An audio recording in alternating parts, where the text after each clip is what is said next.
ketika semua orang bicara tentang azan, maka saya ambil ini sebagai momentum yang baik buat kita untuk nge-refresh kembali ingatan kita, semangat kita, seberapa miracle, seberapa mukjizat, seberapa ajaibnya azan ini. Saya akan memulai dari sebuah hadis yang disampaikan oleh Rasulullah Shallallahu Alaihi Wasallam. Hadis ini riwayat Bukhari dan Muslim, muttafaqun alaih. An Abi Hurairah radhiyallahu anhu anna Rasulullah sallallahu alaihi wasallam qala, dari Abi Hurairah radhiyallahu an bahwa Rasulullah sallallahu alaihi wasallam bersabda, "Lau ya'lamun nasu ma fin nida was-saffil awwal thumma lam yajidu illa ay yastahimu alaih lastahamu alaih." Kalau seandainya manusia tahu apa yang ada di dalam azan dan shaf pertama, kemudian mereka tidak mendapatkan kesempatan itu kecuali dengan cara mengundi, maka mereka akan melakukan undian tersebut. Nah, hadis ini menjadi sebuah pembukaan bagi kita, di mana Nabi SAW seolah-olah di sini sedang memberitahu kita tentang miracle of azan, keajaiban atau hal-hal yang luar biasa yang ada di dalam azan. Sehingga seandainya orang tahu, kan pertanyaannya, yuk kita cari tahu apa itu. Karena kalau kata Nabi, lau ya'lamun nas, kalau manusia, bukan lau ya'lamul muslimun atau mu'minun atau ahlul masjid, tapi lau ya'lamun nas, seandainya semua manusia, artinya azan ini punya kebaikan yang terbuka luas untuk setiap orang. Bukan hanya kepada muazzin, tetapi kepada semua orang. Sehingga kalau seandainya manusia tahu apa yang ada di dalam azan, was-saffil awal, dan apa yang ada di dalam shaf pertama, yaitu shaf di belakang imam, lalu mereka lam yajidu, mereka enggak punya kesempatan untuk mendapatkan kebaikan itu illa ayyastahimu alaih, kecuali dengan membuat undian, maka mereka akan membuat undian. Seandainya mereka tahu apa yang ada di dalam azan. Nah, malam ini kita akan membedah hadis muttafaqun alaih ini dengan ayat dan hadis-hadis yang lain. Apa sih yang terkandung di dalam azan? Apa makna dari azan? Apa hakikat dari azan? Apa filosofi dari azan? Apa pesan-pesan praktikal dari azan? Dan gimana cara kita mengamalkan semua keistimewaan yang dimiliki oleh azan? Dan nanti call to action-nya, biar kita nggak cuma ngaji, seperti yang tadi udah disampaikan oleh Kakak Buni, maka kita kalau udah tahu apa yang ada di dalam azan, yuk kita sama-sama belajar azan. Tapi kan nggak semua kita muazin, Ustadz. Nah, kita belajar dulu nih tentang apa yang ada di dalam azan, sehingga kita emang layak banget untuk belajar azan. Dan belajar azan yang kita akan adakan di Masjid Nurul Falah di bulan Ramadan ini, karena kita ambil momentum Ramadan, punya goals, punya visi supaya menara-menara masjid di Indonesia itu terdengar suara-suara yang indah. Ini program yang saya tawarkan ke Bapak Menteri Agama, cuman mungkin karena saya bukan siapa-siapa jadi belum bersambut. Ya udah kita mulai aja dari Masjid Nurul Falah. Karena saya lebih senang berpikir tentang sesuatu yang produktif dan solutif daripada berdebat. Saya menawarkan yuk kita bikin pelatihan azan. Qadarullahnya belum jadi Menteri Agama. Ya udah kita bikin aja. Ya udah kita bikin aja azan, pelatihan azan di Masjid Nurul Falah. Dan kalau ini jadi tren, teman-teman, kalau ini jadi tren, walaupun udah ada sih, cuman kan belum trending. Hijrah itu udah ada sebelum 2015, tapi belum jadi tren. Setelah 2015 baru jadi tren. Muzammil sebelum 2015 nggak ada tuh qori-qori muda dan imam-imam muda, tapi setelah 2015 dengan kita panggungkan Muzammil akhirnya jadi tren. Nah, sekarang kita akan angkat tren azan. Yuriduna liyutfi'u nurallah wallahu mutimmu nurih. Gak usah dilanjutin kalimatnya. Mereka ingin memadamkan cahaya Allah, Allah menyempurnakan cahayanya. Dulu ketika orang di Eropa melakukan sebuah aksi membakar Al-Quran, maka di Palestina di bulan yang sama melakukan wisuda 1.000 hafiz Al-Quran. Maaf, 20.000 hafiz Al-Quran. Jadi setiap kali orang ingin memadamkan cahaya Allah, Allah menyempurnakan cahayanya. Setiap kali mereka ingin membenamkan Islam, Allah munculkan Islamnya. Tapi bukan dengan hal-hal yang sifatnya kontraproduktif, bukan dengan perdebatan, bukan dengan hina menghina, bukan dengan saling mencela, bukan dengan hate comment di sosial media, bukan kayak gitu cara yutimmu nuril Islam, menyempurnakan cahaya Islam, tetapi justru dengan solusi dan gagasan-gagasan produktif. Nah, niat kita adalah gimana caranya ketika sekarang orang mulai agak bimbang tentang azan, haruskah begini dan begitu, maka mudah-mudahan dengan tren yang kita bikin, azan ini menjadi yutimmu nuril Islam wa nurillah, menyempurnakan cahaya Islam, menyempurnakan agama Allah Subhanahu wa taala.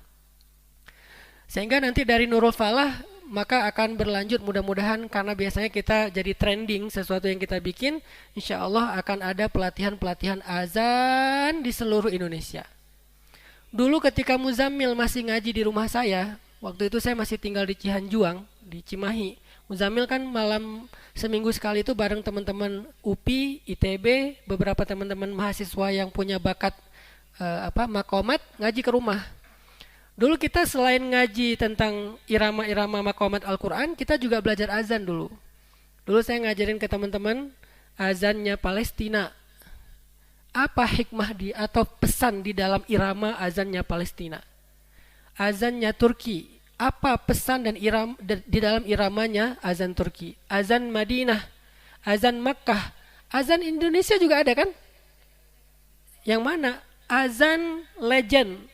Azan legend tahu gak yang mana? Azannya Kiai Haji Muammar ZA. Itu azan legend tuh. Kayaknya anak-anak millennials dan generasi Z gak dengar tuh. Dulu kita millennials tua nih. Karena millennials kan dari tahun 80-an kan ya? Millennials dong. Millennials senior nih ibaratnya nih. Tahun-tahun 90-an kita dengar azan. Dan by the way nih, bukan untuk sombong, biar teman-teman tahu kenapa saya agak ini tentang azan. Saya itu dari SD juara nasional azan. Saya ikut lomba azan di Masjid Istiqlal. Waktu itu namanya Festival Istiqlal. Tahunnya gak usah ditanya, ketahuan umur. Pokoknya tahun 90-an saya masih SD, saya ikut lomba azan tingkat nasional, utusan dari Provinsi Aceh, dan alhamdulillah saya juara. Walaupun saya salah baca. Hayya alal sholah. Salah, kenapa salah? Mungkin ngelamun ya, ngahuleng lagi azan. Wah, kayak takjub kepada diri sendiri. Akhirnya salah, nggak boleh sombong. Alhamdulillah walaupun salah tetap juga masuk final dan menang. Selain ikut musabaqah tilawah Al-Quran anak-anak, hafal Al-Quran 1 juz 5 juz. Nah, pernah juga sesekali ikut musabaqah khusus kategori lomba azan di Masjid Istiqlal dan alhamdulillah menang. Artinya hal itu pernah kita alamin di Indonesia. Terus kemana sekarang? Tren azan, anak-anak kecil pada semangat belajar azan. Saya dulu azan di rumah. Awal sejarah saya dikenal sama guru saya yang saya pernah posting sampai dipanggil ke masjid. Itu gara-gara maghrib saya azan di rumah. Hayya 'alas shalah.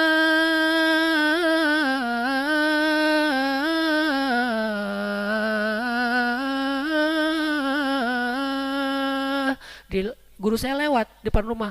Dipanggil ibu saya. Bu, sini dulu. Yang azan siapa? Anak saya, si Abang. Saya dipanggil di rumah si Abang.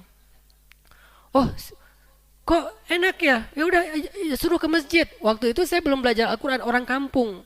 Kelas 4 SD belum bisa baca Quran. Kelas 4 SD. Emang agak terbelakang sih saya. Karena orang tua saya nggak ngajarin Al-Quran. Begitu dibawa ke masjid, alhamdulillah sebulan ikut musabaqah dari alif ba ta. Sebulan ikut musabaqah tingkat kecamatan juara. Kabupaten juara, provinsi, alhamdulillah nasional waktu itu diadakan di Pekanbaru. Musabaqah nasional kategori tilawah anak-anak juara juga. Alhamdulillah juara 1. Sebulan belajar di musola, udah gitu langsung dikasih mic, kamu yang baca. Akhirnya terpaksa di booster sama beliau, jadi senang azan di masjid. Sampai sebelum saya ke Mesir, saya masih jadi muazin di masjid, salah satu masjid di Banda Aceh, dan saya termasuk yang disukai sama ibu-ibu sekomplek. Kalau saya nggak azan ditanyain sama ibu-ibu sekomplek, mana si abang gitu. Alhamdulillah pas saya udah ke Mesir, Ramadan di komplek nggak ada saya lagi yang azan, ibu saya nangis, ibu-ibu sekomplek nangis. Kangen ya sama si abang, kata kata mereka. Artinya emang ini sesuatu yang syiar harusnya kita hidupkan. Kita jadikan syiar itu kan bahasa anak mudanya tren. Kita trendingkan nih azan. Nah, dengan kita call to action, yuk kita belajar azan. Nanti bagi yang beberapa udah bisa azan secara tajwid, nanti kita belajar azan ikonik, azan Indonesia, azan Mekah, azan Madinah, azan Turki, azan Palestina. Di antara semua azan itu yang paling saya suka itu azan Palestina. Karena azan Palestina itu iramanya itu kayak mau ngomong, wahai kaum muslimin kalian kemana aja? Nih lihat Al-Aqsa nih. Seolah-olah dia mau ngomong kayak gitu tuh dalam iramanya. Dulu yang saya ajarin ke Muzamil bukan maqamat, filosofi maqamat. Apa filosofi Bayati, apa filosofi Soba, apa filosofi Hijaz dan seterusnya. Kita nggak belajar irama kan udah pada jago. Kita belajar filosofi irama. Nah, kita pengen itu dimulai dari Masjid Nurul Falah dengan momentum Ramadan tahun ini. Mudah-mudahan anak-anak muda di sini yang hadir malam ini menjadi semuanya man sanna fil islami sunnatan hasanah, yang membuat tren positif di dalam Islam. Itu hadis tren. Jadi kalau bilang dakwah kok tren, pahami dulu hadis-hadisnya. Hadis itu ada sekian juta. Salah satu di antara hadis sekian juta itu man sanna fil islami sunnatan hasanah. Siapa yang di dalam Islam itu membuat sebuah tren. Arti tren itu sesuatu yang diikuti. Contoh, itu 2 tahun yang lalu sempat trending yang itu tuh, bangunin subuh, bangunin sahur ya. Hai ibu, bapak kan ya. Nah, sekarang kita coba azannya yang kita trendingkan. Mudah-mudahan nanti di Masjid Nurul Falah yang azannya selain yang udah ada, kita tambahkan anak-anak muda juga supaya variatif. Maghrib azan Indonesia, Isya azan Makkah, subuh Palestina dong. Zuhur asar azan Eropa atau apalah gitu ya nanti. Yang jelas azannya itu variatif dan banyak yang insya Allah akan tertarik ke masjid. Oke, kita akan bahas tentang keistimewaan yang ada di dalam azan. Saya akan bahas dulu dari sejarah azan. Singkat saja bahwa azan ini baru disyariatkan menurut jumhur ulama, bukan ijma ya. Jumhur itu artinya mayoritas ulama bersepakat bahwa azan ini mulai disyariatkan pada tahun pertama Hijriyah. Berarti di mana tuh? Di Madinah. Setelah Nabi berhijrah. Jadi ceritanya waktu Nabi berhijrah, program pertama yang Nabi lakukan di kawasan setelah hijrah itu adalah membangun masjid. Beliau hijrah, berhenti di Kuba, beliau bangun masjid yang kelak kemudian dikenal dengan nama Masjid Kuba. Kemudian dari Kuba udah ngumpul semua, lanjut masuk ke dalam kota Madinah, karena dulu Kuba tidak disebut sebagai kota Madinah. Setelah masuk ke kota Madinah juga yang pertama dilakukan Nabi adalah membangun masjid. Udah dibangun masjid oleh para sahabat, kemudian mereka bingung, ini gimana cara manggil orang ke masjid untuk sholat berjamaah sehari 5 kali. Ada yang ngusulin bikin api di atas bukit, kalau udah kelihatan api ke masjid. Wah, mirip Majusi kata yang lain. Ada yang ngusulin pakai trompet, saksofon ya, Kennedy ya. Ternyata ini mirip dengan orang Yahudi. Wah, ada yang ngusulin pakai lonceng. Kalau lonceng lebih keras suaranya, katanya mirip Nasrani. Akhirnya disepakatilah kita panggil aja dengan kalimat as-salatu jami'ah. Belum ada azan. Jadi setiap waktu sholat, Bilal dipilih oleh Nabi. Nah pertanyaannya, kenapa Bilal? Bukankah ada Abdullah ibnu Mas'ud? Siapa dia? Sahabat yang bacaan Al-Qurannya persis Jibril. Persis Jibril. Jadi kalau mau tahu gimana bacaan Jibril, lihat Ibnu Mas'ud. Masalahnya nggak ada rekaman ya, nggak ada Spotify ya zaman itu ya. Kalau ada udah trending banget itu. Saking kerennya bacaan Ibnu Mas'ud. Kenapa nggak Ibnu Mas'ud? Kenapa nggak Usaid bin Hudair? Sahabat yang kalau baca Quran awan ngumpul di atasnya. Coba yang gaya-gaya sekarang yang jago maqamat, coba baca Quran ada awan nggak di atas kita? Gak usah sombong deh, biasa aja. Paling banyaknya di like doang kan ya. Ini yang nge-like awan loh. Itu kan yang nge-like cuma cewek-cewek tuh. Ini yang nge-like awan. Keren mana coba? Awan nge-like sampai muncul di atas kepalanya Usaid bin Hudair. Siapa lagi? Abdullah ibnu Abbas. Yang kalau dia baca Quran, malaikat turun dari langit sampai penuh langit itu seperti cahaya bintang. Kenapa bukan mereka? Kenapa Bilal? Kenapa Bilal? yang bukan ahlul Quran seperti Ibnu Abbas, Ibnu Mas'ud, Zaid bin Sabit dan seterusnya. Kenapa Bilal? Karena Bilal lah yang suaranya paling lantang. Di sini udah jelas ya.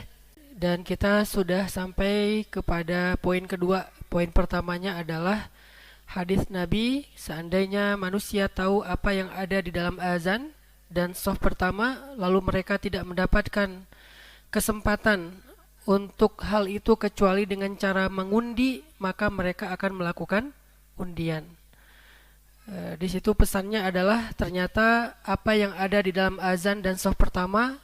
Jadi azan dengan shaf pertama itu digabung, menunjukkan betapa azan itu sesuatu yang sangat istimewa dan kita tahu keistimewaan shaf pertama. Kemudian yang kedua adalah sejarah azan, supaya kita paham dulu secara historis seperti apa sih azan ini, dan biar nggak ada lagi missing link ya dari kita dengan Islam kita, antara kita dengan Islam kita. Karena di antara anak-anak muda sekarang mungkin banyak missing link tentang Islam kita, sehingga karena ada missing link historis itu akhirnya kita mudah terpengaruh dengan statement-statement orang yang bahkan gak ngerti tentang Islam, yang dia tidak membuat sebuah konten kecuali hanya untuk membuat keramaian dan keriuhan, atau justru untuk membuat syubhat. Kalau dalam istilah dakwah itu, syubhat itu keraguan-raguan dan kebingungan dalam tubuh kaum muslimin, sehingga halaqah-halaqah ilmu, masjid-masjid punya tanggung jawab untuk menyambungkan link tersebut, untuk meluruskan persepsi itu dimulai dari sejarah, karena gak bisa dilepaskan dari asal usulnya. Ternyata azan itu dalam pendapat jumhur atau mayoritas ulama mulai diterapkan atau disyariatkan pada tahun pertama Hijriyah. Sebelum tahun pertama Hijriyah atau sebelum ada azan dengan teksnya, maka kesepakatan kaum muslimin kalau mau sholat itu adalah dengan memanggil as-salatu jami'ah. Kita suka mendengar istilah ini kalau lagi tarawih. As-salatu jami'ah yarhamkumullah, gitu kan ya. Atau yang udah umroh pasti kangen dengan irama itu gitu. As-salatu 'alal amwati yarhamkumullah, gitu ya. Wah, bangun sholat jenazah habis sholat fardu di Mekah, Madinah. Nah, kalau di Indonesia pas tarawih, as-salatu jami'ah yarhamkumullah, akhirnya bangun sholat tarawih. Nah, itu kalimat yang ada asal usulnya juga. Jadi nggak salah kalau misalnya masjid menggunakan panggilan oleh Bilal, yuk kita sholat tarawih berjamaah, yaitu dengan kalimat as-salatu jami'ah. Arti as-salatu jami'ah, yuk sholat berjamaah. Siapa yang ditunjuk? Bilal. Rasulullah SAW menunjuk Bilal, muazzin pertama. Sebelum nanti Nabi punya 4 muazzin. Tapi yang pertama sekali ditunjuk adalah Bilal. Kenapa Bilal? Karena Bilal suaranya paling lantang tapi gak ngeganggu. Ini perlu utuh nih. Bukan suara paling lantang dan tidak mengganggu. Karena ada yang suaranya lantang mengganggu, ada yang suaranya indah tapi nggak lantang, nggak ada yang dengar ya. Nah, Bilal udahlah lantang, nggak mengganggu, karena lantangnya Bilal itu lantang yang penuh dengan estetik, artistik, suaranya berirama gitu walaupun lantang. Karena sekarang kita juga kalau mau dibikin lantang berirama agak susah nih, makanya memang perlu belajar azan supaya tidak mengganggu orang lain, justru terdengar sejauh mungkin, tapi tidak mengganggu. Yang jadi masalah itu sebetulnya bukan masalah volumenya, tapi emang kadang ada azan yang memang kita sebagai orang yang sering ke masjid pun ngerasa kayak pengen ngegantiin gitu. Pak, boleh nggak saya aja gitu? Ada yang kayak gitu kan? Atau lebih parah lagi kadang-kadang imam.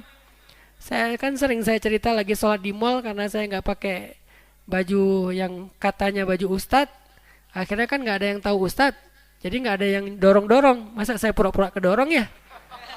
Akhirnya orang lain jadi imam, ya udahlah nggak apa-apa. Saya pernah yang lebih lucu lagi tuh di sebuah basement hotel. Waktu itu saya lagi ada tamu Ustadz Felix. Ada Ustadz Felix, ada Ustadz Umar waktu itu kalau nggak salah. Di sebuah di ballroom, bukan ballroom, basement hotel ada musolanya. Terus waktu itu ada acara wedding di hotel teh. Nah pas waktu maghrib, orang-orang yang mau ikut acara wedding sholat maghrib kan di basementnya. Saya udah di depan bareng Ustadz Felix. Begitu iqamat, saya mau Ustadz Felix dorong-dorongan dong. Kan nggak mungkin saya maju ya. Ustadz, antum aja, antum aja, antum aja. Tiba-tiba ada yang nyelonong duluan. Terus kita kayak noleh-noleh, oh ya udahlah. Kayaknya nih lebih pro nih kayaknya nih. Pas dia takbir, saya udah langsung feeling, takbir aja udah gini gimana Al-Fatihah nih. Karena udah sering ikut musabaqah punya feeling ya. Wah, ini takbirnya nih kayaknya bermasalah nih. Pas baca Al-Fatihah kita aduh, begitu selesai sholat antum sih terlalu ikhlas, antum sih terlalu tawadu. Akhirnya kita kayak ngerasa mau ngegantiin si imamnya. Dan itu juga terjadi sama muazin kadang-kadang. Kita pengen seorang muazin yang suaranya seperti Bilal. Makanya istilah lain dari muazin itu kalau di Indonesia Bilal. Kita pengen muazin seperti Bilal. Apa? Ya karena Nabi memilih Bilal suaranya lantang tapi merdu. Suara lantang tapi indah. Pernah dengar orang Afrika nyanyi? Yang nyanyinya tuh yang reggae-reggae tapi tauhid itu. Itu benar gak sih tuh? Katanya kan itu lagu Islam, saya juga gak ngerti, takutnya hoax lagi ya. Yang jelas orang Afrika kan banyak yang suaranya bagus-bagus tapi lantang. Nah Bilal kurang lebih emang karena dia orang Afrika, suaranya emang orang Afrika itu lantang dan emang iramanya merdu. Sekarang kalau cari di YouTube, Qori Afrika itu banyak yang bagus-bagus tuh. Yang ngajinya kayak syekh-syekh dari Mesir, baca Ad-Duha satu nafas. Bukan Ad-Duha, bukan dari Wadduha sampai selesai gitu. Satu nafas gitu. Kalau Ad-Duha doang saya juga bisa. Kalau di Indonesia yang legend banget dulu Haji Muammar ZA Al-Fatihah satu nafas. Tapi bukan Alhamdulillahirabbil alamin amin, bukan. Al-Fatihahnya qori. Dari mulai bismillah dengan mujawwad yang pelan-pelan sampai waladhdallin. Saya ini kayaknya kalau saya tuh 4 kali bernafas tuh. Beliau Haji Muammar ZA itu 1 kali nafas. Di Afrika juga ada, di Mesir apalagi udah banyak. Nah kita pengen belajar dari sejarah ini. Oh ternyata dari sejarahnya juga Nabi memilih Bilal dengan alasan-alasan tadi. Sehingga yang perlu diperbaiki dari masjid-masjid kita di Indonesia adalah, adakah Bilal? Apakah kita sudah mengikuti Bilal? Itunya yang kita perlu perbaiki. Sehingga dilakukanlah pelatihan azan supaya semakin banyak kader-kader Bilal millennials. Ada istilah baru nih. Muncul kader-kader Bilal atau muazin millennials. Anak-anak muda azannya layaknya Bilal bin Rabah. Tapi waktu itu masih panggilannya As-salatu jami'ah. As-salatu jami'ah. Orang datang ke masjid. Di mana manggilnya? Di atas atap rumah orang. Karena dulu Nabawi belum ada menara, akhirnya Bilal mengumandangkan kalimat as-salatu jami'ah di atas atap rumah orang yang paling dekat dengan masjid. Kenapa kok di atas? Supaya terdengar sampai ke pinggir kota Madinah. Karena azan panggilan kepada kaum muslimin, bukan memanggil Allah. Sehingga kalau ada orang yang nggak ngerti agama tapi dia bikin konten dan komen bahwa Allah itu tidak tuli, ini menjadi bukti bahwa dia bukan referensi lagi, udah cacat secara ilmiah. Sampai kapanpun dia nggak bisa lagi jadi referensi tentang keislaman kita. Udah cacat secara ilmiah. Karena dia nggak paham setingkat masalah azan aja salah. Gimana nanti fikih yang lebih rumit. Karena dia ngerasa bahwa azan itu memanggil Allah. Padahal kalau memanggil Allah itu istighosah. Itu memanggil Allah. إذ تستغيثون ربكم فاستجاب لكم أني ممدكم بألف من الملائكة مردفين. Ketika kalian beristighosah, memanggil Allah, meminta pertolongan Allah, Allah menjawab, aku akan mengijabah panggilan kalian. Aku kirimkan 1000 malaikat yang datang berangsur-angsur. Itu namanya manggil Allah. Bahasa Arabnya istighosah. Adakah istighosah di Indonesia? Ada. Ya Allah, Boleh kencang? Boleh. Boleh pelan? Boleh. Tergantung konteks. Kalau sendiri, ya pelan aja. Ya Allah. Kenapa pelan? Tadi surat Maryam. Idnada rabbahu nidaan khafiyya. Ketika Zakaria memanggil Robnya, nada Rabbah. Memanggil Robnya dengan panggilan, dengan suara yang lirih. Saking lirihnya, istrinya aja gak denger. Ya, itu namanya nidaan khafiyya, suara lirih. Tapi boleh juga dengan suara kencang, boleh selama konteksnya pas. Seperti sholat istisqa, seperti sholat gerhana. Bukankah kita membaca ayat dan takbirnya dengan suara yang kencang? Nah, artinya azan bukan memanggil Allah. Azan panggilan Allah yang dilantunkan oleh muazzin atau Bilal, yang dipanggil adalah kaum muslimin. Dan bukan hanya kaum muslimin, nanti kita baca lagi, ada literasinya tentang ini. Sehingga Bilal berdiri di atas atap rumah yang dekat dengan Masjid Nabawi. As-salatu jami'ah. Gak lama kemudian suatu malam seorang sahabat Abdullah bin Zaid bermimpi. Dalam mimpinya Abdullah bin Zaid melihat seorang laki-laki nenteng lonceng, lagi bawa lonceng. Sama Abdullah dipanggil, ala rijlik ya Abdullah. Sebentar, saya pengen ngobrol, kata Abdullah bin Zaid. Ada apa? Apakah kamu menjual lonceng itu untuk saya? Laki-laki itu menjawab, untuk apa kamu membeli lonceng ini? Kata Abdullah, saya akan pakai itu untuk memanggil orang datang ke masjid sholat berjamaah. Lalu laki-laki itu mengatakan, mau gak aku ajarin sesuatu yang lebih baik daripada suara lonceng ini? Kemudian Abdullah mengatakan, mau, apa itu? Diajarkanlah teks azan oleh laki-laki tersebut kepada Abdullah di dalam mimpi. Ucapkanlah Allahu Akbar, Allahu Akbar, Allahu Akbar, Allahu Akbar, asyhadu an la ilaha illallah sampai la ilaha illallah. Diajarkan teks azan. Walaupun berbeda pendapat di antara ulama, ada yang 2, ada yang 4. Takbirnya, kemudian syahadat dan seterusnya. Tetapi intinya adalah teksnya seperti itu.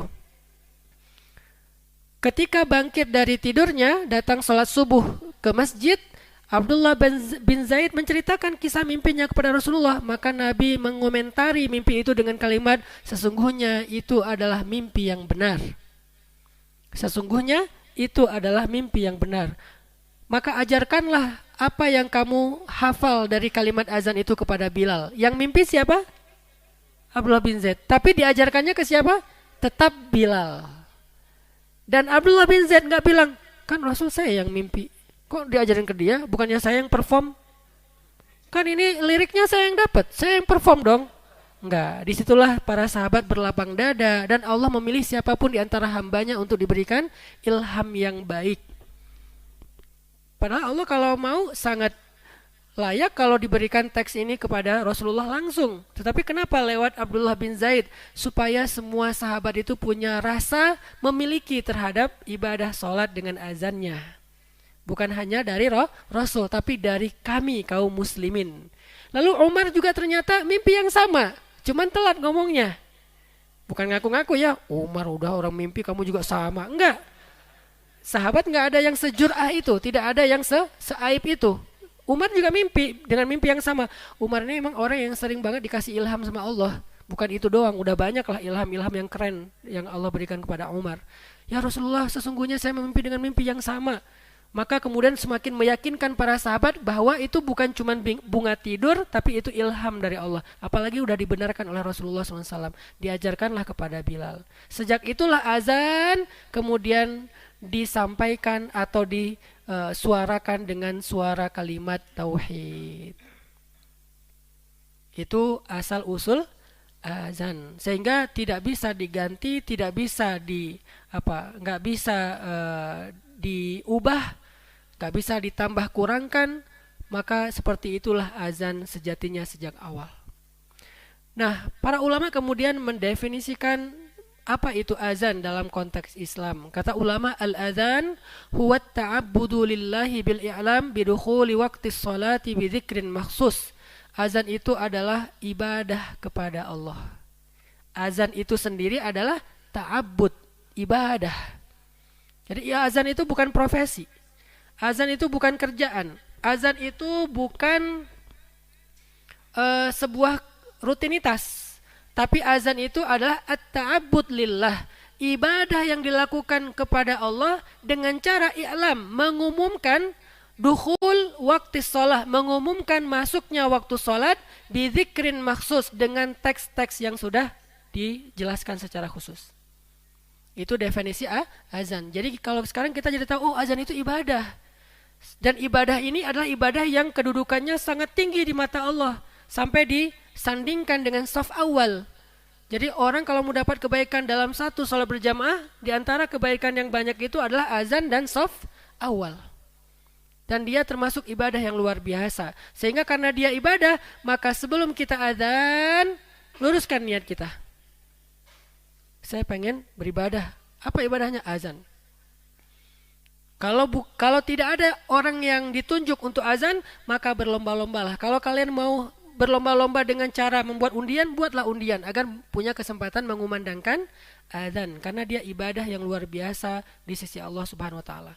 Sekarang kita baca hikmatu masyru'iyatil azan. Apa hikmah disyariatkannya azan? Apa hikmah disyariatkan azan? Yang pertama, kata ulama, lil azan hukmun 'azimah ahammuha. Azan itu punya hikamun azimah ahammuha. Azan itu punya banyak hikmah-hikmah yang luar biasa. Di antara yang istimewa dari azan itu, yang pertama adalah i'lanut tauhid. Deklarasi tauhid. Azan i'lanut tauhid. Deklarasi tauhid. Wa tadhkirun nas bihi lailan wa naharan, dan mengingatkan manusia tentang deklarasi tauhid ini siang dan malam. Azan itu deklarasi tauhid. Makanya kalimatnya Allahu Akbar, Allahu Akbar. Kalimat tauhid, yaitu takbir. Asyhadu an la ilaha illallah. Udah tua. Kalimat syahadat, tauhid. Kemudian ditutup dengan la ilaha illallah. Tauhid. Jadi azan nomor satu di antara hikmah-hikmah azan yang luar biasa itu adalah i'lanut tauhid, deklarasi tauhid. Sehingga seringkali dalam sejarah peperangan Islam, ketika mereka berhasil membebaskan satu benteng, teman-teman yang suka nonton film Turki serial, Seljuk, Ertugrul, Ottoman, ya. Kalau udah membebaskan satu benteng, apa yang dilakukan mereka? Azan. Walaupun azan di situ bukan azan untuk i'lan dukhuli waktu sholat, bukan karena waktu sholat, tapi i'lan tentang tauhid. Benteng ini sudah ditancapkan bendera satu kerajaan Islam, kemudian dikumandangkanlah azan di situ sebagai i'lan, deklarasi. Itu sangat penting tuh. Sehingga seorang muazzin adalah deklarator tauhid. Kita kenal salah satu di antara orang yang berjasa bagi bangsa kita, yaitu Bung Karno, deklarator dan seorang proklamator tentang negara Indonesia yang merdeka. Ya, kurang keren apa itu? Itu keren banget. Itu penting banget. Itu kedudukan yang istimewa. Itu peran yang sangat istimewa. Tapi di atas itu ada yang lebih keren. Deklarator tauhid, yaitu para muazzin. Sekeren itu loh profesi azan itu. Profesi muazzin itu, tugas seorang muazzin sekeren itu. Dia mendeklarasikan tauhid kepada manusia. Asyhadu an la ilaha illallah. Dia katakan kepada seluruh makhluk, bukan hanya manusia, inilah yang benar. Tidak ada yang patut disembah selain Allah. Deklarasi tauhid. Yang kedua, di antara hikamun azimah ahammuha, di antara hikmah azan, yang kedua adalah izharus sya'air wa ta'rif bi anna ad-dar dar Islam. Sebuah Syiar. Sebuah syiar itu apa ya? Sebuah pengumuman, sebuah simbol, sebuah apa istilahnya ya? Ya kayak pengumuman, announcement bahwa Darul Islam, bahwa negeri ini negerinya kaum muslimin. Sepenting itu loh. Sehingga kalau kita menjadikan negara Eropa sebagai benchmark kita dalam aturan azan, itu rasanya enggak apple to apple. Karena negara Eropa bukan negeri mayoritas kaum muslimin. Wajar kalau mereka azannya enggak kedengaran. Yang paling kita enggak enak kalau misalnya pergi misalnya ke Jepang, ke Korea, enggak kedengaran tuh suara azan. Jadi kangen ya, seminggu misalnya di luar negeri itu kayak kangen suara azan yang saut-sautan dari satu masjid ke masjid yang lain selama suaranya indah. Karena azan itu adalah izharu sya'air, menampakkan sebuah syiar, menampakkan sebuah pengumuman, wat ta'rif dan sebuah pengakuan bahwa Darul Islam, bahwa negeri ini negeri kaum muslimin. Tapi kan ada saudara kita yang non muslim. Ya, kalau suara azannya indah nggak akan mengganggu. Mereka juga punya hak kok untuk membunyikan lonceng mereka di hari Minggu kan? Nggak ada yang melarang. Mereka juga punya hak untuk membunyikan suara trompet, tapi bukan di Indonesia. Kebenaran di Indonesia kita tidak masuk agama Yahudi yang diakui kalau nggak salah ya. Mungkin itu di negeri yang lain, di Eropa atau di mana. Tapi di Indonesia trompet, lonceng, menyalakan api, atau mungkin ada senandung-senandung puji-pujian dari saudara-saudara kita yang menganut agama yang berbeda, nggak kita larang. Tetapi kita harus paham kenapa kita azan. Ini bukan dalam konteks kita mengenyampingkan orang lain ya, atau pengen mendominasi, bukan. Orang Islam harus tahu kalian tuh tinggal di negeri kaum muslimin dan bersyukurlah atas nikmat itu. Sehingga azan mengingatkan kita bahwa kita tuh masih ada di sini loh. Kalau azan udah nggak terdengar, berarti kaum muslimin udah nggak dianggap ada di situ. Kalau azan nggak terdengar, berarti kaum muslimin dianggap nggak ada di situ, nggak eksis kalau bahasa sederhananya. Eksistensi kaum muslimin salah satunya diizharkan, ditampakkan dengan azan, kata ulama. Makanya azan hikmah azimahnya adalah izharus sya'air, menampakkan syiar, eksistensi, wat ta'rif dan pengakuan bahwa ada kaum muslimin di negeri itu. Ada kaum muslimin di komplek itu, ada kaum muslimin di kelurahan itu dan seterusnya. Tetap dengan kesantunan kita. Kesantunan di sini artinya dengan suara yang indah, dengan bacaan yang baik, itu kesantunan kita. Jadi buat saya kesantunan itu adalah suara yang indah. Saya pernah lagi futur ya, lagi males gitu, lagi males ke masjid. Dan ada alasan, lagi safar, waktu itu di Dubai. Lagi nginep di hotel di Dubai, kan ada alasan saya kan safar. Jadi bisa di jamak kasar tanpa harus ke masjid. Pas lagi futur, lagi lemah kayak gitu, tiba-tiba terdengar suara azan dari masjid di dekat hotel tuh, suaranya kayak nyindir banget gitu. Kamu nggak kangen sama masjid? Kamu nggak kangen sama Allah? Kamu nggak kangen datang ke rumah Allah? Kayak ngomong kayak gitu, azannya tuh mendayu-dayunya tuh kayak nyindir. Sehingga walaupun saya ngerasa lagi safar, saya punya uzur syar'i, saya kebetulan juga lagi malas, itu langsung tergerak, wudhu, berangkat. Kenapa? Karena azannya itu memang azan syiar. Azan yang menampakkan kemuliaan Islam. Jangan azan arogan. Mana azan arogan? Asal kenceng. Ini bukan arogan, ini syiar. Syiar itu kemuliaan Islam itu tampakkan lewat suara azan. Vokalisnya itu harus yang keren. Masa Tomorrowland vokalisnya keren-keren tapi giliran azan jelek ya? Kenapa yang acara-acara konser vokalisnya baru dia kasih semacam pembukaan aja orang udah senang, udah pengen joget, udah pengen ngikutin lagunya. Datang Coldplay konser di Singapura, orang dari Indonesia pergi ke Singapura pengen dengar konsernya Coldplay misalnya. Nggak tahu sekarang siapa yang lagi ngehit. Giliran azan kesannya arogan banget gitu, kayak orang lagi marah.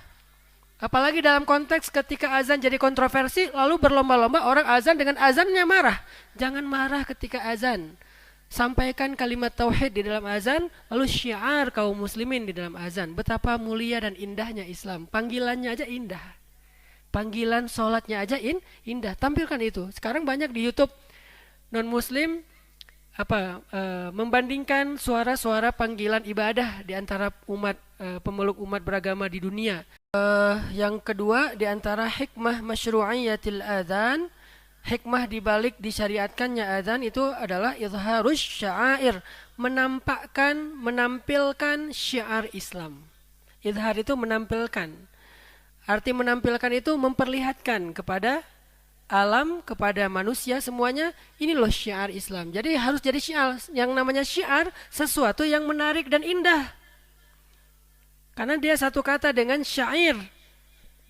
Puisi, pantun, sastra. Jadi syiar itu sesuatu yang indah. Sehingga izharus syair menampakkan keindahan-keindahan Islam. Makanya wajib seorang muazin itu belajar irama yang indah tentang adzan. Lalu ta'rif dan sebuah pengakuan bi'anna daru Islam, bahwa negeri itu negeri kaum muslimin, bukan milik muslimin ya, tapi di situ ada kaum muslimin.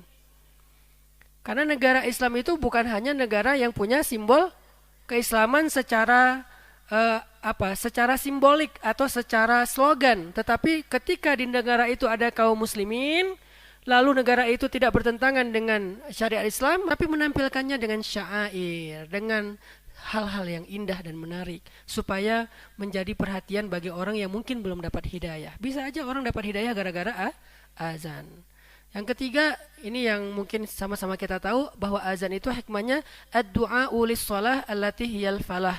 Panggilan untuk mengajak salat karena dialah keberuntungan. Falah itu kesuksesan, keberuntungan. Yang kita tahu di dalamnya ada kalimat hayya 'alal falah, dan Allah sendiri mengatakan ista'inu bis sabri was shalah, mintalah pertolongan Allah dengan sabar dan salat. Berarti salat itu adalah jalan datangnya pertolongan Allah untuk kita berhasil, sukses dan bahagia.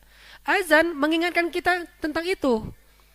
Wahai orang-orang yang bermasalah, sini kalau kamu pengen dapat solusi. Wahai orang-orang yang baru diputusin, sini biar kamu dapat ganti yang lebih baik. Wahai orang-orang yang di PHP-in, sini biar kamu dapat seseorang yang jujur. Wahai orang-orang yang butuh healing, sini biar kamu tenang. Kan gitu kan ya? Jadi azan mengingatkan orang-orang supaya datang kepada hal yang menjadi kebaikan buat mereka. Itu yang disebut dengan ad-du'a lis-shalatil lati hiya al-falah. Karena sholat itu adalah sebuah keberuntungan dan kesuksesan. Wa tambihun, dan menjadi peringatan bagi ghafilin hatta la yafutuhum hadzal falah, kepada orang-orang yang masih lalai supaya mereka tidak kehilangan kebaikan dan keuntungan yang ada di dalam sholat itu. Jadi sholat adalah pertolongan dari Allah. Orang banyak yang lalai. Makanya orang yang lagi azan itu harus di dalam suara lantunan azan itu banyak teks yang tersembunyi tetapi diwakili oleh irama. Dalam belajar ilmu maqamat itu sebetulnya kita nggak belajar lagi irama bayati dan segala macam. Kita lagi belajar pesan apa yang ada di balik irama itu. Ketika kita misalnya baca Alhamdulillahi Rabbil Alamin, apa pesan di balik kalimat itu? Atau Alhamdulillahi Rabbil Alamin, apa pesan di balik itu? Alhamdulillahi Rabbil Alamin, apa pesan di balik itu? Kan beda-beda tuh. Emang orang tahu? Tahu. Saya ketika saya jadi imam tahajud, saya tuh kayak DJ. Artinya saya yang mengatur ritme jamaah. Kapan mereka akan nangis? Begitu ayatnya tentang Ya ayyuhalladzina amanu tubu ilallahi taubatan nasuha. Apa teks dari makna dari kalimat itu? Bertaubatlah. Ketika bertaubat, nggak semua orang ngerti tentang maksud dari ayat ini apa sih. Mungkin sebagian dari teman-teman yang udah rajin ngaji tahu lah itu ayat taubat. Tapi yang nggak ngerti gimana? Saya akan wakili terjemahannya lewat nada. Sehingga orang yang nggak ngerti ayatnya pun ikut nangis. Sering banget dulu saya tuh pas beres sholat orangnya datang ke saya, Ustadz, tadi Ustadz baca surat apa sih? Kok saya kena banget di hati saya? Karena saya menyampaikan pesan lewat nada. Itu yang kita pelajari untuk level nasional itu udah belajar filosofi nada, udah nggak belajar lagi nama-nama nada. Saya juga udah lupa dengan nama-nama nada. Tapi filosofinya dijaga. Begitu ayatnya la uqsimu biyaumil qiyamah. Begitu kalimatnya kalla bal bukan, itu mah al-mutaffifin. Eh, eh, Kalla idza balagatit taraqiya wa qila man raq wa dhanna annahu al-firaq wal taffatis saqu bis-saq. Kenapa saya naikin?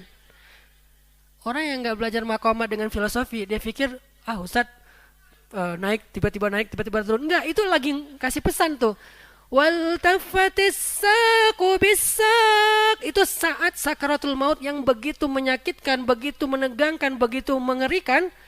Dan ketika saking sakitnya tuh kita sampai bertaut lutut dengan lutut, betis dengan betis menahan rasa sakit, disampaikan lewat nada. Itu yang disebut dengan mengingatkan orang-orang yang tadinya nggak aware tentang sholat, diingatkan sholat itu indah loh, sholat itu nyaman loh, sholat itu keberuntungan, kebaikan loh. Sampaikan dengan suara azan yang menarik.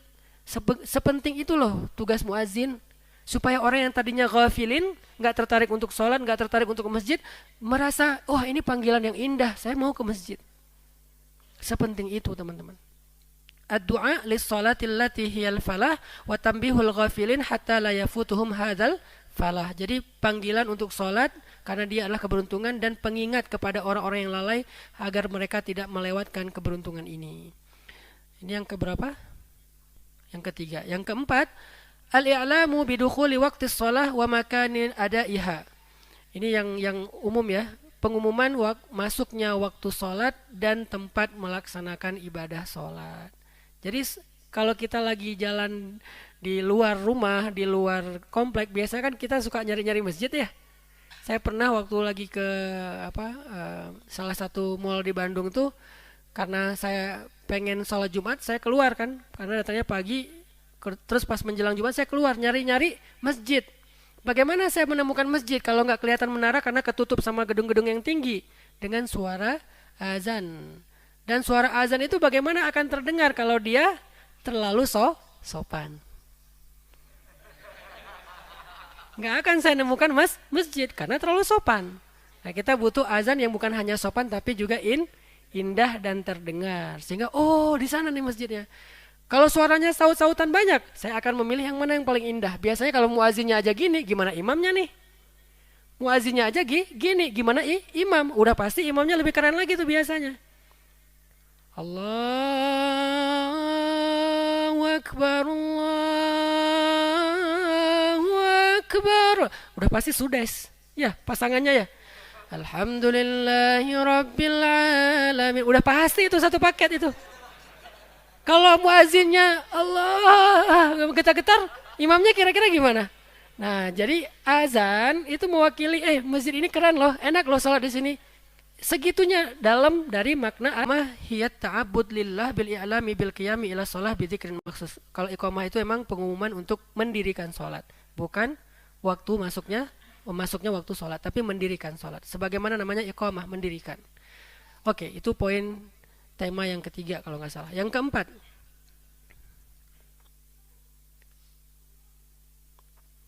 hukmul adzan wal iqamah, hukum mengumandangkan azan dan iqamah. Yushra'ul adzan wal iqamah lis shalawatil khamsi wa salatil jumu'ah faqat. Azan itu dasarnya disyariatkan untuk salat 5 waktu dan salat Jumat aja. Tetapi kemudian ada beberapa ulama yang menambahkan azan misalnya ketika bayi baru lahir, dan saya mengambil pandangan itu. Sehingga ketika anak saya lahir, saya azankan, kecuali yang terakhir air turun, enggak yang terakhir, yang kecil air turun enggak sempat saya azankan karena lahir saya masih di luar kota. Yang lain semua saya azankan. Tapi jangan kebalik sama takbiran ya. Allahu Akbar, Allahu Akbar, Allahu Akbar.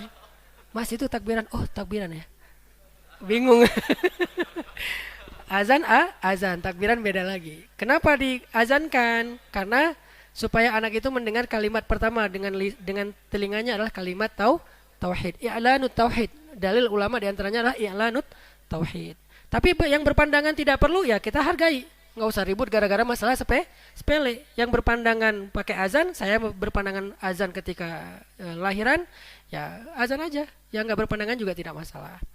Yang parah tuh nggak bisa azan. Cowok tapi nggak bisa azan. Cowok muslim tuh harus bisa azan. Minimal azanin anak antum nanti.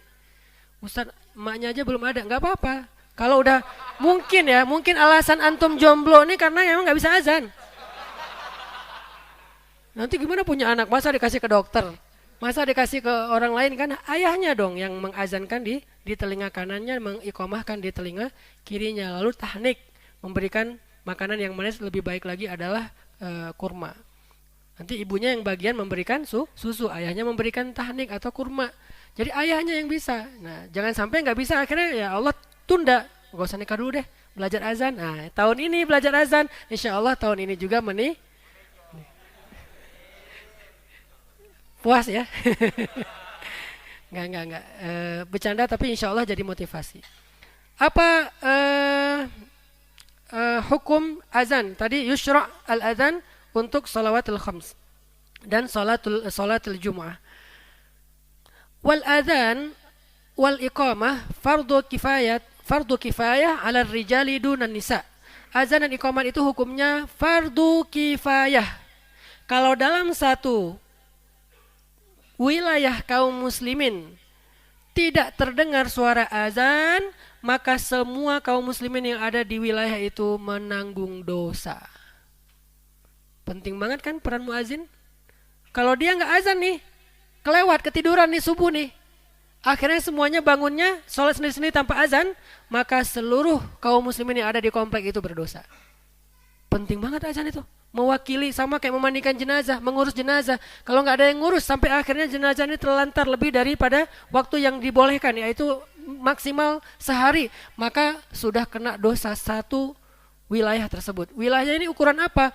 Ukuran 40 rumah, atau kalau ulama ada yang membuat wilayahnya itu terdengar suara azan. Kalau udah nggak terdengar berarti wilayah yang berbeda. Kalau terdengar itu masih satu wilayah. Terdengarnya ukuran siapa nih? Ukuran suara Bilal. Suara Bilal itu ukurannya apa? Suara Bilal itu ukurannya terdengar sampai 40 rumah. Rumah pada masa itu nggak kayak di sekarang. Lihat secara historis, jangan secara kekinian. Kekinian rumah 40 rumah cuma segitu. Ada komplek yang makan rapat banget, yaitu di ganggang ya. 40 rumah mah dekat atuh. Kalau di ganggang, rumah versi Madinah, jaraknya lumayan, bukan di gang. Rumah itu hook semua itu isinya. Semua rumah itu ada jalan kanan kiri belakang. Kan jauh tuh 40 berarti. Ya kurang lebih segitu, enggak persis sih, kurang lebih. Berarti itu satu wilayah. Kalau segitu enggak ada yang azan, semuanya kena dosa. Selain perempuan. Alhamdulillah ibu-ibu enggak nanggung dosa. Bapak-bapak semua kena dosa, mulai yang balik sampai yang dia uzur. Kena dosa. Perempuan enggak kena dosa, enggak masalah. Hadiran wa safaran. Nah, azan itu disyariatkan untuk dilakukan ketika kita hadir. Arti hadir itu bermukim atau ketika kita safar. Ternyata safar juga azan. Gak harus ketika kita mukim, safar kita azan. Wahuma fi haqqil munfarid sunnah. Adapun kalau tidak ada jamaah cuman sendiri, maka dia menjadi hukumnya sunnah saja. Misalnya teman-teman safar ke suatu padang pasir. Atau safarnya ke hutan deh, padang pasir kejauhan. Ke hutan nih. Ini anak-anak hiking nih, anak-anak wanadri. Pergi naik ke gunung. Kan enggak ada suara azan tuh di sana tuh. Sementara antum berjamaah, maka azan di situ menjadi fardu kifayah. Karena antum berjamaah. Tapi kalau antum safarnya sendiri, azan di situ menjadi sunnah. Sunnah juga dianjurkan, cuman enggak dosa kalau ditinggalkan. Kalau antum berjamaah, masuk ke hutan, nggak terdengar suara azan, maka azan antum menjadi fardu kifayah. Harus ada yang azan. Di tengah hutan Ustaz, ya. Subuh-subuh Ustaz, ya. Kalau ada yang nyaut di belakang, ya. Emang kayak gitu. Ada yang koreksi Ustaz, gimana itu kurang mat dan segala macam, ya. Makanya belajar azan. Nah, Nabi SAW pernah menasihati dua orang sahabat. Kata Nabi, "Idza antuma kharajtuma fa'adzina summa aqima summa liya ummakuma akbarukuma Hadis muttafaqun alaih. Kalau kalian berdua musafir keluar dari rumah, maka hendaklah kalian azan. Lalu bacalah iqamat. Lalu salah satu di antara kalian menjadi imam atas dasar yang lebih tua usianya. Tapi para ulama menafsirkan hadis ini bukan hanya tua, masuk lagi nanti kategori imam yang paling akro, yang paling fasih dalam bacaan Al-Quran di antara kalian. Tetapi yang pasti, kalau kalian keluar berdua nih, berdua aja, maka azan. Kecuali kita datang ke suatu negeri yang di situ itu udah ada azan. Kita lagi safar nih. Azan padahal sebelah masjid orang lokal. Jangan azan dulu, jangan-jangan waktunya berbeda. Nanti kita merusak waktu sholat. Karena waktu sholat di beberapa tempat kan berbeda. An Uqbah bin Amir radhiyallahu anhu qala sami'tu Rasulullah sallallahu alaihi wasallam yaqul. Dari Uqbah bin Amir dia berkata Rasulullah bersabda, "Ya'jabu rabbukum min ra'i ghanam fi ra'si syadhiyah bi jabalin yu'adhdhinu bis salati wa yusalli fayaqulu Allahu 'azza wa jalla unzuru ila 'abdi hadha yu'adhdhinu wa yuqimus salata yakhafu minni qad ghafartu li 'abdi wa adkhaltuhul jannah." Apa kata Nabi? Allah takjub, bukan Allah, Rabb kalian. Ini dengan bahasa supaya ada ikatan antara kita dengan Allah. Kalau Allah saja kan seolah-olah gak ada ikatan. Jadi Nabi mengatakan bahasanya, Rabb kalian takjub kepada seorang penggembala domba yang ada di puncak bukit. Berarti gak ada kampung kan di sana ya. Seorang penggembala domba yang berada di Ra'si Syadhiyah, yang berada di puncak bukit, bijabalin, di sebuah gunung, yu'adzin, Allah takjub sama dia karena dia azan. Lalu dia mengumandangkan azan, lalu iqamat, wa yusalli, kemudian dia salat. Padahal dia sendiri loh. Tapi dia azan, kemudian dia salat, lalu Allah berfirman kepada para penduduk langit. Wa yaqulullahu azza wa jalla unzuru, wahai penduduk langit, saksikanlah ila abdi hadza, kepada hambaku ini, yu'adzin wa yuqimus shalah, dia azan dan mendirikan salat, yakhafu minni, karena dia takut kepadaku, qad ghafartu li abdi, aku ampuni semua dosanya, wa adkhaltuhul jannah, aku masukkan dia ke dalam surga hanya dengan azan. Jadi buat kita yang senang healing, ke pantai, ke gunung, tapi yang dengan konteks si saziyah ya, yang nggak ada penduduk di situ, azan. Walaupun kita sendiri azan, setelah azan nanti coba hayati bahwa Allah itu lagi ngomong gini, unzuru ila abdi hadza, lihat wahai penduduk langit, hambaku ini nih, yu'adzin wa yuqimus shalah, qad ghafartulah wa adkhaltuhul jannah, aku ampuni semua dosanya, aku masukkan dia ke dalam surga, dijamin masuk surga gara-gara azan sekali. Allah tidak mengatakan ra'yul ghanam ini, penggembala ini mengumandangkan azan setiap hari, enggak. Cuman sekali. Ini menunjukkan betapa luar biasanya mengumandangkan azan, walaupun hukumnya sunnah kalau sendiri, tetapi fadilahnya sangat besar di sisi Allah Subhanahu wa taala. Poin bab yang kelima, fadlul azan, keutamaan azan. Apa aja sih keutamaan dari mengumandangkan azan selain yang tadi udah disebutkan beberapa? Pertama adalah muazin mendapatkan pahala yang sangat besar di sisi Allah Subhanahu wa taala. Karena hadis riwayat Bukhari Muslim yang tadi pertama kita baca, orang yang tidak dapat kesempatan azan, seandainya dia tahu apa yang ada di dalam azan dan dia bisa membuat istiham itu tadi mengundi, maka dia akan mengundi kalau dia bisa mengundi. Ini menunjukkan betapa azan ini sesuatu yang sangat berharga di sisi Allah. Kemudian fadilah yang berikutnya, kata ulama, di antara fadilah azan, Allah menjanjikan ampunan dosa untuk muazzin. Nabi SAW bersabda, al-muazzin yughfaru lahu bimaddi sautihi wa yashhadu lahu kullu ratbin wa yabis. Muazin itu diampuni dosanya sejauh jangkauan suara azannya. Ini juga menjadi jawaban bagi permasalahan kita. Muazin diampuni dosa sejauh jangkauan suaranya. Kenapa kok sejauh jangkauan suaranya? Karena setiap orang atau makhluk Allah yang mendengar azan itu menjadi ampunan dosa bagi muazin. Bukan hanya orang, makhluk. Kenapa? Seluruh benda yang basah maupun yang kering yang mendengar azan, kata Nabi, memohonkan ampunan untuknya. Wa yashhadu lahu kullu ratbin wa yabisin. Jadi yang dengar azan itu teman-teman bukan hanya manusia, bukan hanya kaum muslimin, tapi ratbin wa yabis. Makhluk Allah yang kering dan yang basah, artinya yang hidup atau yang mati. Karena kering basah ini artinya yang hidup dan benda mati, semuanya akan bersaksi dan meminta ampun untuk muazin. Sehingga makin jauh, makin banyak ya bisin warotbin yang mendengar dan meminta ampun untuknya, makin banyak ampunannya. Dengan syarat tadi indah. Kalau terlalu sopan, maka yang mendengarnya cuman rumput yang di sebelah masjid. Makanya kalau bisa sejauh mungkin tapi dengan keindahan. Kalau indah insya Allah nggak masalah. Karena kita lebih terganggu dengan suara orang dangdutan karena hajatan di sebelah rumah ya. Saya pernah waktu tinggal di Cihanjuang itu, karena kita tinggalnya di gang, kalau ada hajatan acara nikahan tuh, jendela saya tuh teng, teng, teng. Sampai retak itu jendela kaca rumah saya tuh. Suaranya teng, teng. Pokoknya saya kalau udah ada hajatan, udah siap-siap aja. Satu hari sebelumnya pergi aja udah, keluar kota atau kemana, nanti balik lagi hari Senin. Biasanya kan hari Ahad.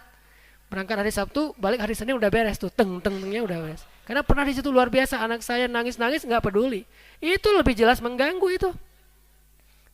Azan ada yang mengganggu? Ada sih, yang tadi tidak belajar suara Bilal. Tetapi kalau kita belajar suara Bilal, insya Allah nggak mengganggu. Dan nanti kita berharapnya kullu ratbin wa yabis yastaghfir lana.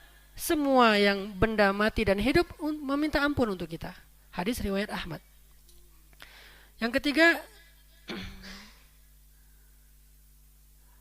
Nabi SAW bersabda, La yasma'u sautahu jinnun wala insun wala hajarun wala syajarun illa syahidalah.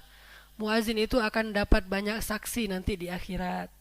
Kata Nabi, tidaklah azan didengar oleh jin, manusia, batu, pohon, kecuali mereka akan bersaksi untuknya. Didengar oleh jin, manusia, batu, dan pohon, kecuali semuanya akan bersaksi untuknya. Bersaksi ini gimana? Ya Allah, nanti ketika di akhirat nih, di padang mahsyar, yaumul hisab, ketika kita punya dosa, kata Allah, hambaku kamu punya dosa ini, maka datanglah hajarin, datanglah batu. Ya Allah, dia pernah mengumandangkan azan, saya saksinya. Oh benar, aku ampuni dosa kamu. Hisap lagi, kamu punya dosa ini, datang syajarin, datang pohon. Ya Allah, saya pernah dengar dia azan, benar. Padahal Allah maha tahu. Allah sengaja memperlihatkan betapa besarnya dan dahsyatnya efek azan kita di dunia. Ya Allah, saya pernah dengar dia azan, benar. Ya udah, ampuni dosanya. Makin banyak yang bersaksi, makin banyak dosa kita yang diampuni. Gara-gara, ya Allah saya bersaksi dia baik, ya Allah saya bersaksi dia pernah azan, ya Allah saya bersaksi dia pernah i'lanut tauhid, mendeklarasikan tauhid tentang engkau. Ampuni. Itu dahsyatnya azan. Hadis riwayat Abu Ya'la. Kemudian dalam hadis Ibnu Khuzaimah juga kalimatnya kurang lebih sama. Lalu yang keempat, mendapatkan doa dari Nabi. Nabi SAW pernah mendoakan muazin dengan kalimat Allahumma rsyud a'immatal muslimin waghfir lil muadzinin. Ya Allah, berilah petunjuk kepada imam-imam kaum muslimin dan ampunkanlah dosa-dosa para muazin. Hadis riwayat Ibnu Hibban. Jadi orang yang azan itu, Nabi sebelum ketemu dia, sebelum kenal dia belum lahir sama sekali, udah minta ampun untuknya. Semasa hidup Nabi, ya Allah ampunkanlah muazin seluruh dunia sepanjang masa. Itu doa Nabi tuh.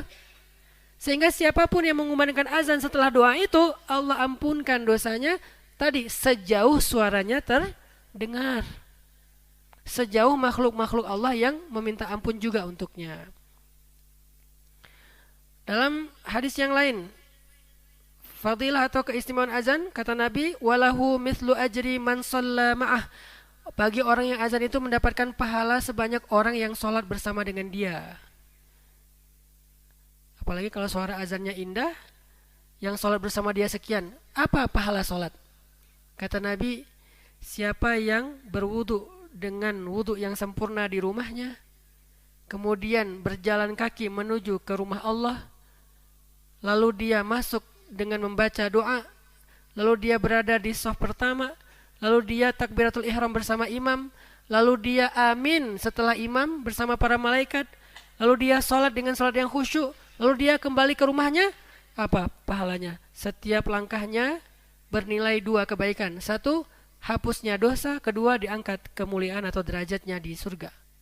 Maka seorang muazin mendapatkan pahala dari semua jamaah yang salat bersama dia pada waktu itu. Luar biasa pahala muazin. Kemudian dalam hadis yang lain Nabi juga mengatakan, muazin adalah orang yang paling panjang lehernya di akhirat. Ini yang paling sering kita dengar ya. Al-muadzinun atwalun nasi a'naqan yaumal qiyamah, kata Nabi dalam hadis riwayat Muslim. Muazin adalah orang yang paling panjang lehernya di hari kiamat. Apa arti panjang leher? Kalau kita bayangin fisiknya, aduh nggak mau ah. Kan aneh ya panjang leher. Arti panjang leher ini kan bahasa majas, bahasa kiasan. Arti panjang leher ini orang yang paling selamat nanti di hari kiamat. Ada ulama yang menafsirkan panjang leher itu nggak tenggelam di antara keringat manusia dan air mata darah manusia yang waktu itu menggenang. Banyak orang yang tenggelam. Ada yang tenggelam selututnya, ada yang tenggelam sepinggangnya, ada yang tenggelam selehernya, ada yang tenggelam sekepalanya, ada yang tenggelam sampai tangannya juga nggak kelihatan. Pada hari itu semua orang akan tenggelam dalam genangan keringat dan air mata karena ketakutan di yaumul hisab, di padang mahsyar. Sedangkan orang yang azan akan selamat. Itu tafsiran pertama di antara tafsiran hadis. Ada juga ulama yang menafsirkan maksud dari panjang leher ini, dia kelihatan jelas sehingga dia mendapatkan perlakuan istimewa dari malaikat-malaikat yang sedang mencari siapa yang punya kemuliaan di antara manusia. Orang yang punya kemuliaan itu banyak. Ada yang kemuliaan karena ahli tahajud, ada yang kemuliaan karena ahli sodakoh, ada yang kemuliaan karena dia syahid, ada yang kemuliaan karena dia pemimpin yang adil. Banyaklah kemuliaan-kemuliaan yang Allah berikan. Faman ya'mal mithqala dzarratin khairan yarah, dan seterusnya. Tapi seorang muazin paling kelihatan jelas di antara semua orang-orang mulia. Ini berarti kan keren banget nih. Ada syuhada, ada pemimpin adil, ada syabun nasya'a fi ibadatillah, pemuda yang tumbuh dalam ibadah karena Allah, dan seterusnya. Ada banyak orang mulia yang paling kelihatan dari kejauhan itu muadzin. Itu kiasan dari panjang leher. Sehingga dia duluan yang mendapatkan syafaat Nabi. Karena yang paling tampak. Di antara kerumunan miliaran manusia, wah, sini, dibela duluan sama Nabi. Yang duluan dihisab supaya duluan masuk surga, yang duluan dijemput malaikat dengan kendaraan cahaya, yang duluan diberikan kalung yang berisi kemuliaan dari Allah Subhanahu wa taala. Dia duluan, arti tinggi lehernya, panjang lehernya, dia yang pertama mendapatkan kemuliaan nanti di padang mahsyar. Jadi bukan panjang leher secara fisik ya. Itu agak ngeri juga sih ngebayanginnya.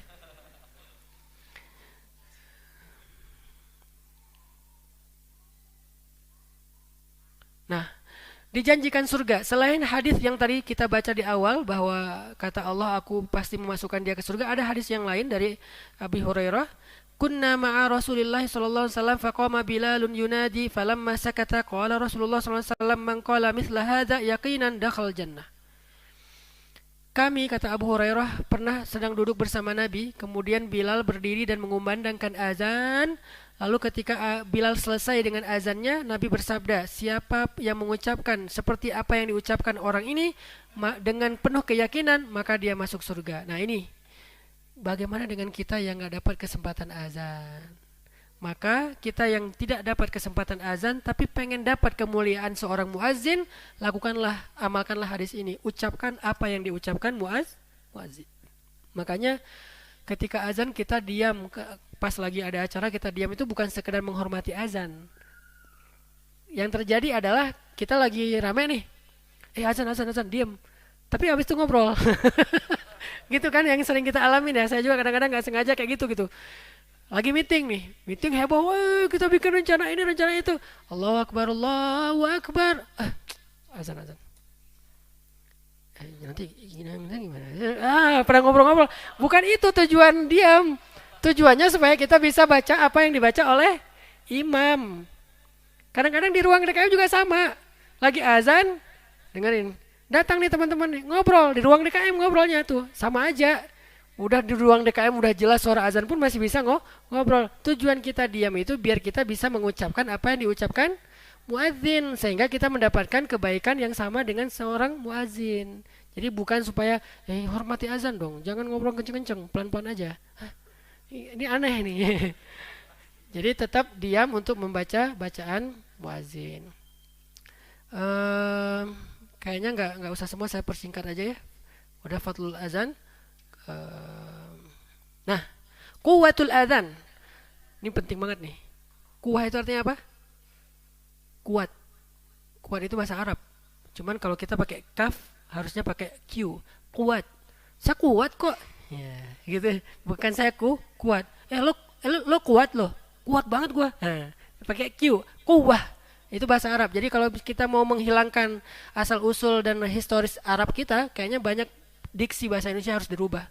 Karena sebagian besar dari diksi kita berbahasa Arab. Quwwatul azan artinya kekuatan dari suara azan. Seberapa harus kuat kita mengumandangkan azan. Suaranya seberapa kencang. Kata Nabi dari hadis Abu Hurairah, "Idza nudiya lis-shalah adbara asy-syaitanu wa lahu durat hatta la yasma' ta'dhin fa idza qada an-nida aqbal hatta idza thuwiba bis-salati adbar hatta idza qada at-tathwib aqbal hatta yakhtira bainal mar'i wa nafsihi yaqulu uzkur kadza lima lam yakun yadhkur hatta yadhalla ar-rajul la yadri kam shalla." Hadis muttafaqun alaih. Kalau terdengar suara panggilan salat yaitu azan, maka syaitan akan lari terbirit-birit. Kalau terdengar suara azan, syaitan lari terbirit-birit. Hatta la yasma, sampai dia nggak dengar suara azan. Artinya apa? Kalau bisa bikin dia terbirit-birit sejauh mungkin. Gitu kan pesannya kan? Jangan terbirit-birit cuma di gerbang. Ada setan tuh di depan.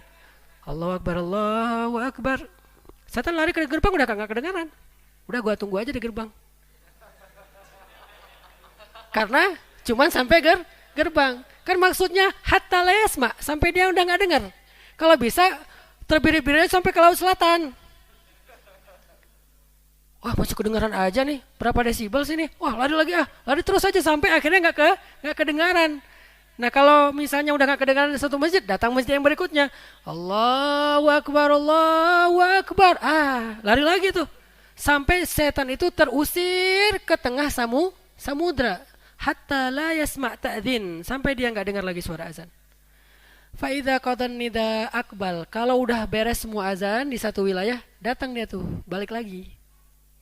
Begitu nanti taswib itu as-salatu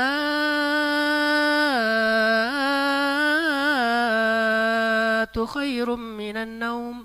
Itu taswib namanya. Dan itu salah satu sunnah Nabi. Tapi yang nggak memakai taswib pun kita hargai. Yang penting fikih mah nggak usah ribet. Kalau kata Ustaz Umar Mita, fikih itu luas akhi, yang sempit itu hati kita. Fikih itu luas, yang sempit itu hati kita. Saya mengambil mazhab taswib. Sehingga ada kalimat as-salatu khairum minan naum. Itu lari lagi dia tuh, adbar lagi tuh. Tadinya mau ngapain dia? Tadinya mau ngeganggu orang yang lagi tidur. Tidur aja udah. Enak, lu kan baru tidur, kan lu insomnia overthinking. Udah lu nanti aja lah, masih bisa kok, masih panjang kok segala macam. Begitu muadzin ngomong as-salatu khairum minan naum, dia lari lagi tuh dari orang yang tidur. Itu pentingnya taswib. Supaya membantu saudara kita yang mungkin kesulitan bangkit dari tempat tidur. Faida qadat taswib akbal. Kalau udah beres taswib dia balik lagi. Setan tuh emang gitu, petak umpet. Hatta yakhtira bainal mar'i wa nafsi, sampai dia mengganggu di antara manusia dengan pikirannya. Dia akan ingatkan kita uzkur kadza. Coba ingat ini. Sering enggak nemu ide pas lagi sholat? Oh iya ya. Begitu tadi mikirnya panjang banget enggak dapat. Begitu Allahu Akbar. Nah, bener. Nemu aja ide tuh. Entah apa-apa ide. Dan idenya kadang-kadang nggak satu. Uzkur kaza, lima alam yazkur kaza, uzkur kaza, izkur kaza. Si setan itu terus-terusan ngingatin kita dengan ide-ide yang brilian. Dan setan juga nggak bodoh-bodoh amat juga sih. Jadi dia tahu ide-ide yang brilian yang kita pengenin, dia ingatkan kepada kita. Hatta ya dhallar rajul la yadri kam shalla, sampai orang itu lupa dia udah sholat berapa rakaat. Itu yang kita alamin. Tadi udah ruku belum ya? Kok tiba-tiba udah sujud kan gitu ya? Tadi saya sujud sekali atau dua kali ya? Ini udah rakaat keberapa ya? Udahlah ambil yang paling kecil. Harusnya ambil yang paling gede. Udahlah kita sholat nggak khusyuk, ambil pula yang paling kecil. Kayaknya ambil yang paling kecil maksudnya. Kita ambilnya yang paling gede. Kayaknya 4 nih udah selesai deh kayaknya. Ambil yang paling kecil. Kayaknya 3 deh. Ya udah tambahin 1 rakaat lagi. Kenapa? Karena uzkur kaza, uzkur kaza, uzkur kaza. Oh harusnya gini nih, ini strateginya gini nih, ini jualnya gini, ini marketingnya kayak gini. Wah heboh aja pas sholat. Dan sholat itu waktu yang paling bagus untuk cari ide, kata setan. Sehingga kalau kita kayak mentok idenya, Allahu Akbar. Nggak baca zikir sholat atau bacaan sholat, nyari ide, itu setan banget tuh. Makanya maksudnya yang ngerjainnya tuh setan banget. Makanya kuwatul azan, tujuan azan itu adalah mengusir setan sejauh mungkin sehingga baliknya lama. Yang bisa balik cuma 1-2 setan, yang lain udah capek, udah kejauhan, udah gua mah di laut aja ya, lu aja lah. Kan setan juga ada yang malas ya. Emang kita pikir setan rajin semua? Setan itu ada yang rajin, ada yang malas, ada yang bad mood, ada yang apa. Sama dengan kita juga, ada yang apa tadi, setan gak tidur semalaman, insomnia, overthinking. Ada yang setan juga butuh healing ke laut. Ada setan mah sama, kurang lebih sama aja, punya sifat-sifat kekurangannya makhluk. Artinya kalau dia diusirnya dekat, baliknya gampang. Emang itu tugas dia kan? Ini job desk gua nih. Gua dikasih tugas harus ngejaga masjid ini. Yang ngejaga bukan kita, malah setan yang jagain. Begitu ada yang masuk, udah uzkur kaza, uzkur kaza. Tapi kalau setannya sebagiannya udah diusir oleh azan karena saking jauhnya, malas gua balik lagi. Udah capek, tadi aja larinya udah ngos-ngosan, sekarang masa disuruh balik lagi? Udah komat tuh, udah terlanjur lah, udah. Setan kayak kita juga alasannya. Udah terlanjur, udah komat. Atau besok aja saya balik lagi. Kan gitu ya setan ya? Usirlah dengan azan. Kuwatul azan, itu kekuatan azan dan pentingnya mengumandangkan azan dengan suara yang terdengar jauh. Terakhir aja deh, banyak banget nih sebetulnya. Makanul azan, tempat dikumandangkan azan. Azan kata ulama, ayyu'adzina ala makanin alin kal manarah, hendaklah dikumandangkan azan dengan di tempat yang tinggi seperti manara. Menara itu bahasa Arab, manarah. Lagi-lagi bahasa Arab. Fi ala makani alin kal manarah, seperti menara. Au sathil masjid, atau atap masjid. Au ayyi makanin murtafi, atau tempat manapun yang tinggi. Kenapa? Karena dulu belum ada toa. Au mukabbiris saut, atau pengeras suara. Mukabbiris saut, pengeras suara. Karena dulu, karena belum ada mukabbirus saut, maka pakainya menara supaya suaranya tuh surround, Dolby. Hayya 'alas shalah. Ya. Kayak di Al-Azhar di Turki kan, Turki itu kan yang bangun beberapa masjid itu Mimar Sinan Pasa ya. Yang dia udah tahu sistem surround dari suara itu, dia ketok sana, oh bunyinya ke sana. Nah, supaya terdengarnya tuh jauh. Sekarang nggak perlu lagi naik ke atas menara. Yang ditaruh di atas menara adalah mukabbirus saut, pengeras suara. Jadi orangnya nggak perlu naik, orangnya tinggal di mihrab. Allahu Akbar Allah. Makin tinggi itu makin lantunannya tuh makin menggema gitu. Nah ini diantara fikih azan yang diajarkan ulama.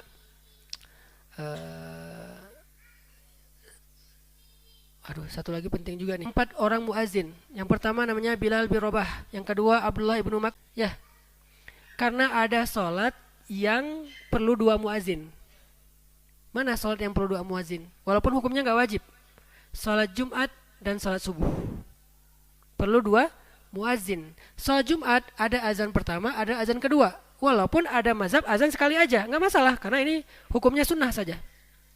Azan pertama jaraknya dengan azan kedua sewaktu orang bisa mandi lalu berjalan ke masjid. Mungkin beberapa tempat di kita azan pertama dan azan kedua hanya sebuah rutinitas ya. Habis azan pertama, sholat 2 rakaat, azan kedua ya. Harusnya azan pertama itu pengumuman, bentar lagi Jumat nih. Belum masuk Jumat itu, belum masuk waktu. Bentar lagi Jumat. Ukurannya apa? Orang mandi, mandi seperti mandi janabah, mandi besar. Udah mandi, sabunan segala macam, wewangian, pakai pakaian yang layak ke masjid. Kurang lebih 15 sampai 20 menit lah. Kalau di Masjidil Haram itu sekitar setengah jam. Itu azan pertama. Baru kemudian azan kedua pertanda waktu masuknya waktu sholat. Azan pertama biasanya Bilal. Abdullah bin Umi Maktum. Azan kedua Bilal. Begitu juga dengan subuh. Subuh itu karena beda sama sholat yang lain. Kan kalau yang lain mah bukan dalam keadaan kita tidur. Supaya orang sempat ke masjid. Biasanya ada azan sekitar waktu orang sahur. Jadi sekalian mengumumkan, bangun sahur. Jadi boleh dengan azan, boleh juga mungkin ada tradisi di kita pakai sahur gitu ya. Sahur ya. Kangen ya dengan suasana itu ya. Mangga lah, nggak masalah. Tapi alangkah lebih baik lagi azan pengingat untuk bangun sahur. Tujuannya untuk bangun sahur ya. Kita harus tahu tujuannya dulu biar tahu timingnya tepatnya kapan. Jangan azan pertamanya imsak. Begitu azan, baru juga segini. Bukan. Itu tujuannya ngebangunin orang biar sahur. Nanti azan yang kedua udah imsak itu. Walaupun ada juga mazhab yang imsak itu memang azannya bukan imsak, suara apa biasanya? Suara sirine atau kasih tahu imsak misalnya. Ya nggak apa-apa lah. Itu sebetulnya tradisi kita supaya nggak telat daripada masuk dalam waktu subuh, nggak masalah juga. Tetapi kalau yang dilakukan di zaman Nabi itu azan dua kali. Mudah-mudahan nanti kita pas belajar fikih azan bersama-sama di Masjid Nurul Falah di bulan Ramadan, kita akan belajar fikih syurutnya azan, sunanul azan, pembatal azan dan seterusnya. Itu akan dibahas dalam pelatihan azan. Saya juga akan minta tolong kepada Syekh Yazin nanti insya Allah kalau beliau berkenan mengajarkan kita tentang Al-Fatihah yang ada riwayatnya kayak gimana. Ibu-ibu kalau bisa anaknya belajar Al-Fatihahnya jangan dari guru les. Harus ibunya, kalau nggak ayahnya yang ngajarin anaknya Al-Fatihah minimal. Tapi kalau bisa mulai sekarang nih orang Islam Indonesia minimal Al-Fatihahnya deh bersanad. Jadi Al-Fatihah benar gitu. Bukan Al-Fatihah F1 ya. Alhamdulillah amin. Bukan Al-Fatihah Mandalika nih. Al-Fatihahnya Al-Fatihah sanad yang alhamdulillahirabbil alamin ar-rahmanir-rahim. Kadang-kadang ada yang ujungnya digunahin ar-rahmanir-rahim. Udah enggak dapat sanadnya tuh. Munqati, terputus. Dhaif atau palsu. Jadi kita belajar Al-Fatihah yang benar, ajarin ke anak kita. Saya punya azam ya, anak saya beberapa skill itu harus dari saya. Saya nggak mau kasih ke orang. Di antaranya berenang. Semua anak saya harus bisa berenangnya dari ayahnya dulu. Nanti kalau mau jago baru ke guru. Tapi ngapung aja minimal, ngapung nyelam dari ayahnya. Jangan kasih ke guru dulu. Akhirnya Aisyah, Maryam cemplungin aja. Baba, ntar juga bisa. Alhamdulillah bisa.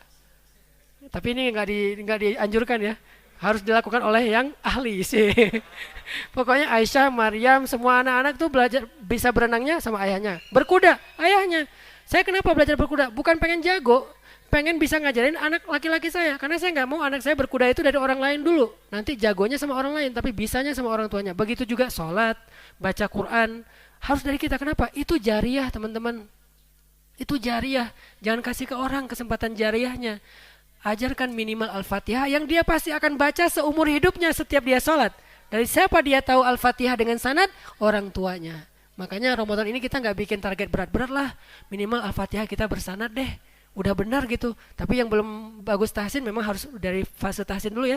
Kalau tahsinnya udah lulus tinggal pemantapan, ambil sanad, ajarin ke keluarga kita. Nanti ketika kita wafat, anak kita Allahu Akbar, alhamdulillahirabbil alamin. Ayahnya terus mengalir pahala jariyah yang tidak pernah berhenti. Karena ayahnya yang ngajarin Al-Fatihah, ibunya yang ngajarin Al-Fatihah. Mudah-mudahan ini bisa kita lakukan di bulan Ramadan ini. Di atas semua itu agar ini menjadi tren, syiar, lalu akan berjalan di seluruh Indonesia insya Allah.